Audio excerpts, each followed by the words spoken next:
एकादशी व्रत का नियम बताया गया। एकादशी के दिन अन्न में पाप का निवास होता है।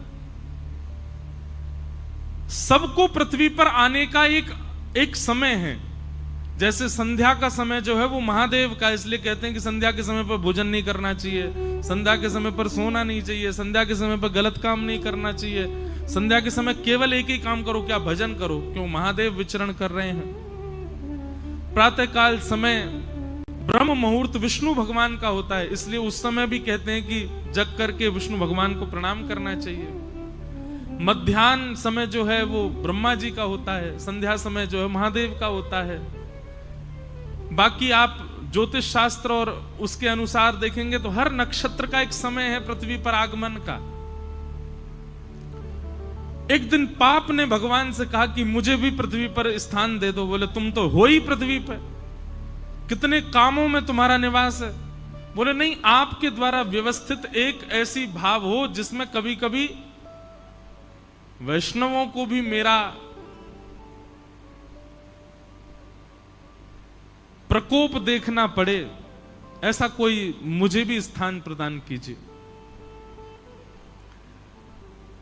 भगवान बोले देखो, वैष्णवों को कभी पाप लगेगा नहीं, लेकिन फिर भी तुम्हारी ज्यादा इच्छा है कि हम तुमको कोई स्थान प्रदान करें।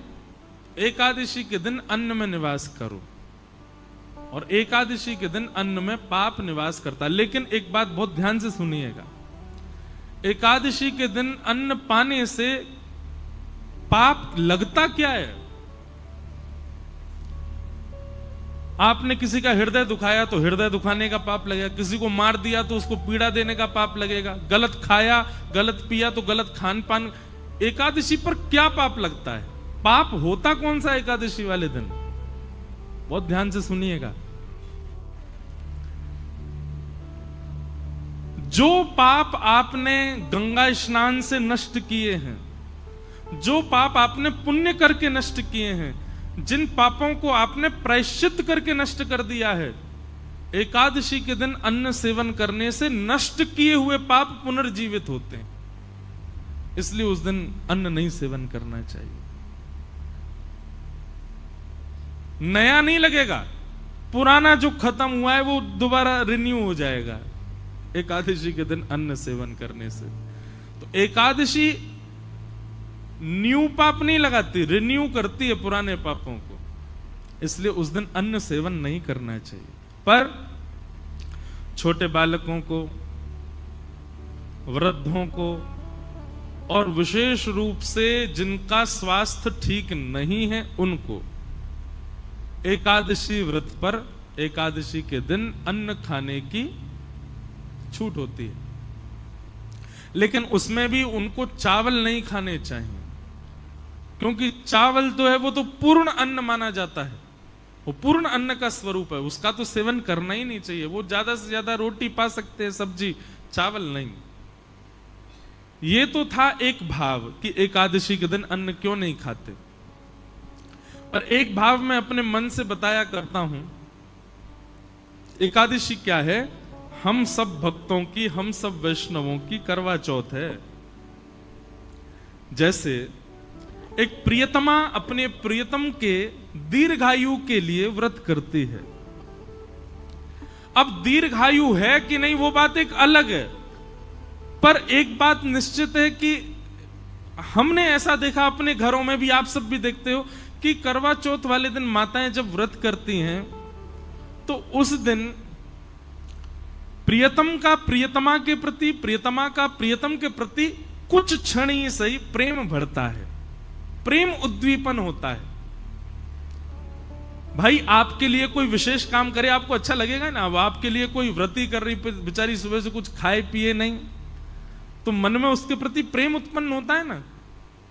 ठीक वैसे ही हम वैष्णव जब अन्न सेवन नहीं करते, हम वैष्णव जब भूखे रहते हैं, हम वैष्णव जब केवल हरिनाम संकीर्तन करते हैं और बड़े प्रेम से, निष्ठा से, आनंद पूर्वक जब अन्न सेवन नहीं करते हैं, तो निश्चित है बाकी दिन आप ठाकुर जी को याद करते होंगे, पर एकादशी के दिन ठाकुर जी आपको याद करते हैं, आपका स्मरण करते हैं। इस भाव से एकादशी करनी चाहिए। ये एकादशी का भाव। दूसरी बात, भगवान को कुछ ना कुछ अर्पित करना चाहिए। बहुत ध्यान से सुनिएगा। हम लोग क्या अर्पित करते हैं? रुपया अर्पित करते हैं, धन अर्पित करते हैं, स्वर्ण अर्पित करते हैं, चांदी अर्पित करते हैं, कुछ भी अर्पित करते हैं। पर हमारे पास सबसे बहुमूल्य क्या है? हमारा जीवन, हमारी प्रत्येक श्वास, हमारा प्रत्येक क्षण, ये बहुत बहुमूल्य है। आज का दिन जो निकल गया, अब ये मेरे पूरे जीवन में कभी वापस नहीं आएगा। ये आज हो चुका, पूर्ण हो गया, बस अब ये दोबारा नहीं आएगा। ये पिछले बीते 5 दिन जो हमने कथा सुने, ये जीवन में कभी लौट करके नहीं आएंगे। ये हो चुके, इनकी स्मृति रहेगी जीवन भर। बस हमने पंढरपुर में कथा सुनी थी, पंढरपुर में कथा सुनाई थी। ऐसा बढ़िया मौसम था, ऐसे आनंद करते थे, सुबह ऐसा करते थे, शाम, बस ये स्मृति ही रहेगी आपके पास। ये दिन वापस कभी नहीं आएंगे।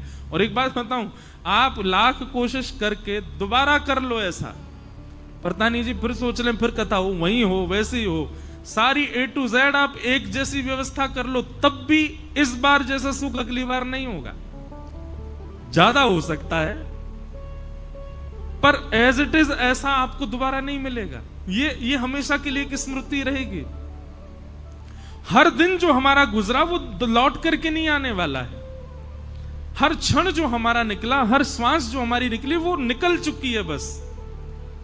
पर एकादशी के दिन जब व्यक्ति निष्ठा पूर्वक, प्रेम पूर्वक, आनंद पूर्वक अपने दिन की शुरुआत करता है, उसकी हर क्षण, हर श्वास, पूरा दिन वो ठाकुर जी को अर्पित होता है।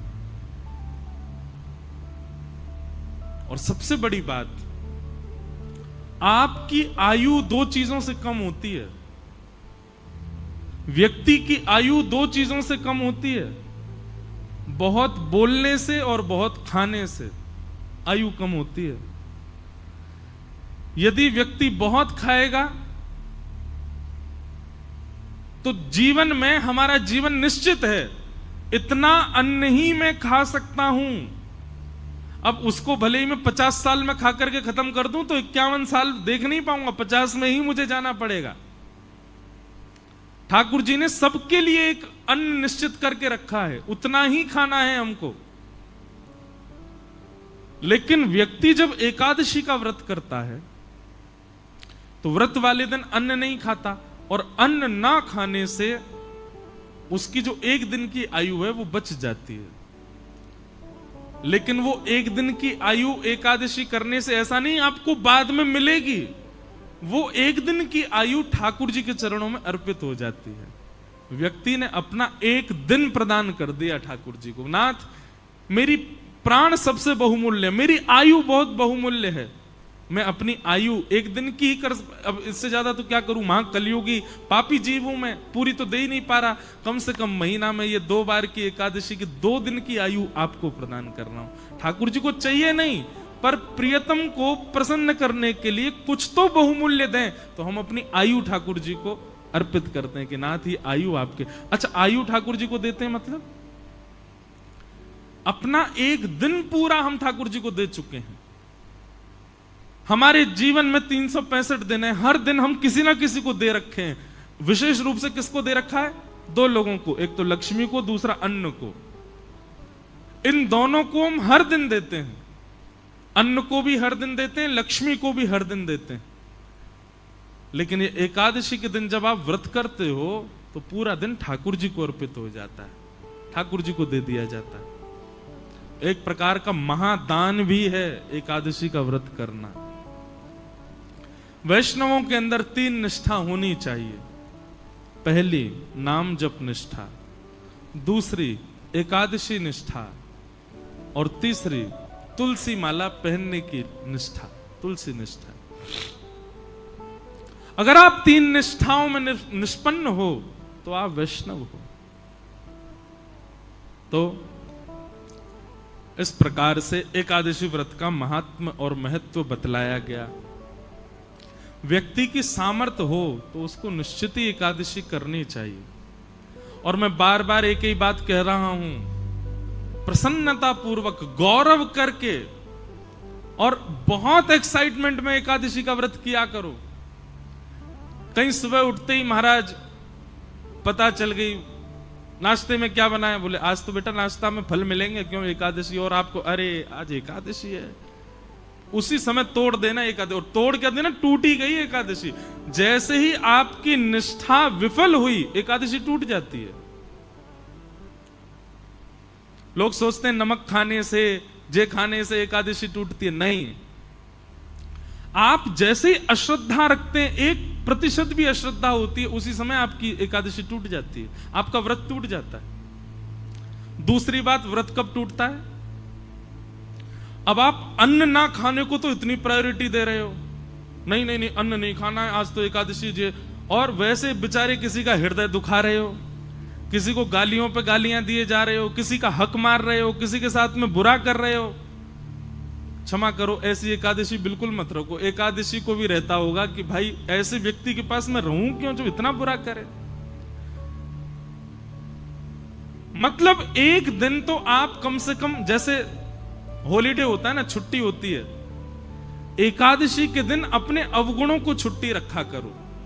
आज चाहे कोई कुछ कर ले, पत्नी कितना भी चले, मैं क्रोध ही नहीं करूंगा, बच्चे चाहे कुछ भी कर ले, आज क्रोध नहीं करना, आज क्रोध की छुट्टी है। पता चला पूरा परिवार इंतजार कर रहा है एकादशी कब आएगी, उस दिन क्रोध तो करेंगे नहीं। अच्छा देखो कितना अच्छा व्रत। मैं तो कहता हूं कथा में कि एकादशी पर केवल अन्न छोड़ने वाला नियम नहीं, 2-4 नियम और करो। जैसे पूरे दिन मुस्कुराहट रखो मुख पर, चाहे कुछ हो जाए आप प्रसन्न ही रहो। कितना अच्छा, ऐसी एकादशी करो। व्रत है, बोले काय बात का व्रत है? प्रसन्न रहने का व्रत है। आज प्रसन्न ही रहूंगा मैं। बच्चे बेचारे ऊधम मचा रहे हैं और आप मुस्कुरा करके देख रहे हो, उसने गिलास तोड़ दिया, आप खुश हो। द्वादशी आने दे बेटा, तुझे देखता हूं मैं, रुक जा, आज कर ले तेरा जो मन है, बहुत बढ़िया, आनंद करो। ऐसा नहीं, एक भाव है, प्रसन्न रहो। एकादशी का मतलब है अवकाश।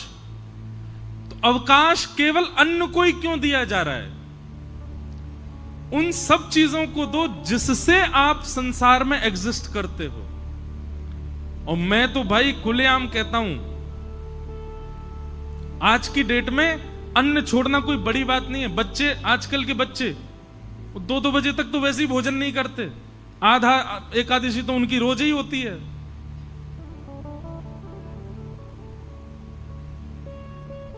भूखा रहना कोई बड़ी बात नहीं है आज की डेट में।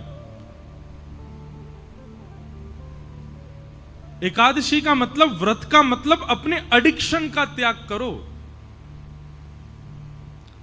जिस समय व्रतों का निर्माण किया गया उस समय मानव का एक ही एडिक्शन था, भोजन। उसको यही रहता था कैसे भोजन मिले। सुबह उठते ही बच्चे घूमते रहते थे मां के पीछे, क्या बोल, पराठे बनाओ, भोजन। भोजन कर, नाश्ता कर लिया, उसके बाद भोजन कराओ, उसके बाद रात्रि का भोजन ही एडिक्शन था। क्योंकि उस समय इलेक्ट्रॉनिक्स नहीं थे, उस समय फोन नहीं था, उस समय इंटरनेट नहीं था, तो उस समय व्यक्ति पे है ही क्या, बस भोजन का ही वो पूरे दिन योजना बनाता रहता था, सुबह कहां खाऊंगा, शाम को कहां खाऊंगा। इसलिए व्रत के नियमों में भोजन का त्याग रखा गया। पर अब स्वरूप बदल गया, अब भोजन की जरूरत नहीं व्यक्ति को, अब तो इसकी एकादशी करो। मैं तो नहीं करता, पर मैं अगर बदलाव करना चाहूं अपनी एकादशी में, तो मेरे को 2 नियम करने का बहुत मन होता है। वैसे तो बताना नहीं चाहिए, करूं तब बताऊं, लेकिन फिर भी बता देता हूं। किसी को मुझसे पहले लग रहा हो तो आज पंढरपुर में ही नियम लेके चले जाओ। एकादशी के दिन 2 नियम तो करो। पहला, मौन, बोलो मत। और ये आपके ऑफिस को, ये आपके फैक्ट्री के लोगों को, दुकान के लोगों को, परिवार के लोगों, सबको बता दो, भाई तुम मुझसे पूरे महीना बात करो, एकादशी के दिन मौन रहूंगा मैं। और दूसरा, एकादशी के दिन इसका प्रयोग मत करो, और करो तो केवल कॉलिंग उठाने के लिए उठाओगे तो करोगे क्या, बोल तो सकते नहीं हो। मौन रहो और इसका प्रयोग मत करो। इसको भी स्विच ऑफ रखो। सबको एक दिन पहले ही 10वीं कोई मैसेज डाल दो, कल एकादशी है, फोन बंद रहेगा मेरा। महाराज तब असली एकादशी मानी जाएगी आपकी। और फिर करना क्या, पूरे दिन केवल हरि स्मरण। सुबह जगन्नाथ जी के स्मरण से प्रारंभ करो, मध्याह्न द्वारिका जी का स्मरण करके, दोपहर में व्रजमंडल का स्मरण करो, सब कथाएं आदि श्रवण करते हुए रात्रि में पंडरीनाथ भगवान का स्मरण करके फिर अपनी एकादशी को विश्राम दो। ये है मूल एकादशी, ये है वास्तविक एकादशी। एकादशी को लोगों ने आजकल फैशन के रूप में एकादशी कर रहे हैं, उसका भी एक रूप बना लिया है, उसको भी एक एंजॉयमेंट। ठीक है, एंजॉय तो करना है, पर भगवत स्मृति के साथ में करना है। और आज की डेट में क्षमा कीजिएगा, भगवत स्मृति में सबसे बड़ी बाधा है ये, सबसे बड़ी बाधा। अब प्रयोग करने के ऊपर है, आप किस रूप से उसका प्रयोग करते हो। तो एकादशी व्रत करो, और व्रत किसका करो, अपने एडिक्शन का व्रत करो, अपने बुरी भावनाओं का व्रत करो, अपनी बुरी आदतों का व्रत करो, उन सब बातों का व्रत करो जिनके बिना आप रह ही नहीं पाते हो, उनका व्रत एकादशी के दिन हो, तब आपकी मूल एकादशी।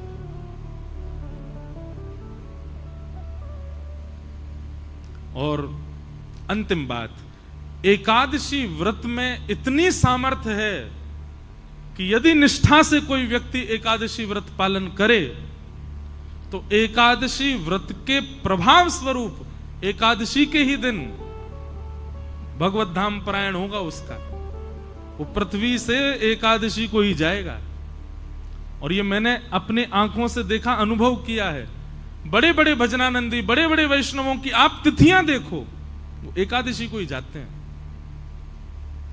और एकादशी को जाने का मतलब क्या है, स्वयं शंख चक्र गदा पद्मधारी नारायण ही उनको लेकर के गए हैं, ये इस बात का प्रमाण है। तो एकादशी व्रत में बहुत निष्ठा, एकादशी को सामान्य नहीं। पर अब बात आ जाए, हमने भी अभी शुरू की, पहले मैं भी नहीं रह पाता था, मुझे व्रत नहीं रहा जाता, पर बाद में धीरे धीरे समझ में आने लगी बातें, तो फिर रहना प्रारंभ किया। सौभाग्य करके व्रत रहते हैं।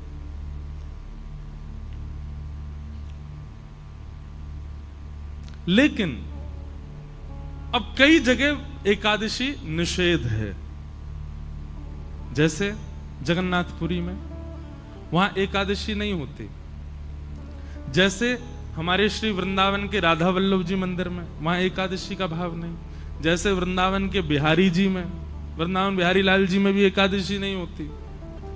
हरिदासी परंपरा, हरिवंशी परंपराओं में एकादशी का भाव नहीं।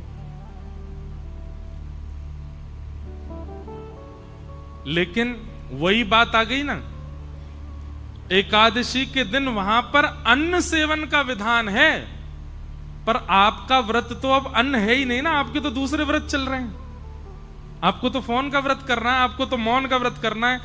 तो कहीं आपने जगन्नाथपुरी जाकर के ये कहा यहां तो एकादशी है, यहां तो कोई दिक्कत ही नहीं है, नहीं, वहां दूसरे व्रत करने हैं, वहां अन्न का नहीं करना, अन्न तो पाना है वहां पर वहां ये दूसरे अपने अपने बुरे विचार, अपने बुरे भाव, अपने बुरे एडिक्शन, आपकी जरूरतें, उन सब की एकादशी तो वहां कर सकते हो। अन्न का ही तो निषेध है, अन्न तो पाना पड़ेगा जगन्नाथपुरी में। पर ये चलाना कोई ऐसा तो है नहीं कि एकादशी उल्टी लटके, यहां तो फोन चला ही सकते हैं, ऐसा नहीं। तो चाहे राधा वल्लभ जी मंदिर में हो, चाहे हमारे बिहारी जी हो, चाहे श्री जगन्नाथपुरी हो, या और कहीं भी जहां भी एकादशी का विधान नहीं है, वहां अन्न सेवन की आज्ञा होगी। आप अन्न वहां पा सकते हो, पर बाकी की एकादशी इंद्रियों की तो आप वहां भी कर सकते हो, और करनी ही चाहिए। नहीं करोगे तो अपराध लगेगा। अच्छा एक बात बताएं, अगर आपने ये सब बातें अभी हमसे नहीं सुनी होती कि एकादशी के दिन केवल अन्न नहीं बाकियों का भी व्रत किया जाता है, तो अभी तक आपको दोष नहीं लगता। लेकिन आज आपने सुन लिया है, अब अगर अगली एकादशी पर आपने ये व्रत नहीं किए तो दोष लगेगा। आप जानो आपका काम आप होगे, गलत आए कथा में आज तो।